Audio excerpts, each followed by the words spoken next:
Bismillahirrahmanirrahim. Qo'rqitib emas, qiziqtirish yo'llari qilib diniy tarbiya berish. Xatija Kubra Tungar. Muqaddima. Bizlar balliqimizda Allohni o'tda kuydiradigan, toshga aylantiradigan, jahannamga tashlaydigan, achchiqlaydigan, jazolaydigan bir Alloh deb bilatdik.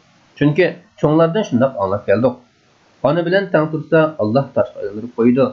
Bu qiliqlarni yana dalmashtirsang jahannamda o'tda kuysan deyishatdi.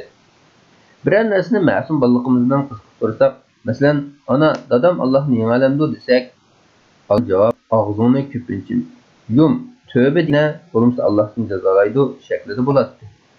Ko'pinchamiz davzihi bor bo'lgan Allohdan qo'rqib, yiroq turadiq, qalbimizni ochmaydi.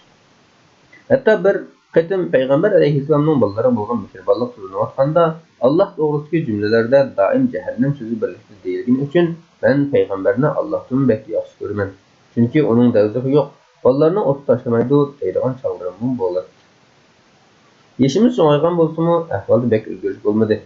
Ballig'imizda qo'rqitilgan Alloh balog'atga yetkish mezgildimi yana jahannamga tashlaydigan bir vaqt namozni qazo qilganlarni 80 yil qizitilgan temir ustida namoz o'qitadigan, xato ish qilgan qullar uchun davzaq farishtalari bilan azob tayyorlaydigan qullar to'qmoq bor bir Alloh tasviri bilan tushuntirildi. Hech kim gunohlarni kechirim qilg'uchi, tavbani qabul qilg'uchi, mehribon Allohdan mushunchalik bo'lsa-mu, ko'ngil qo'yib so'z eshitib boqmadi. Tarjima qiluvchi Sharofat Olimjon. Valloh taraqqiyot kesib o'quvchisi. Xadija Kubra Tungarning qo'rqitib emas, qiziqtirish yo'llari qilib diniy tarbiya berish nomli kitobidan tarjima qilindi.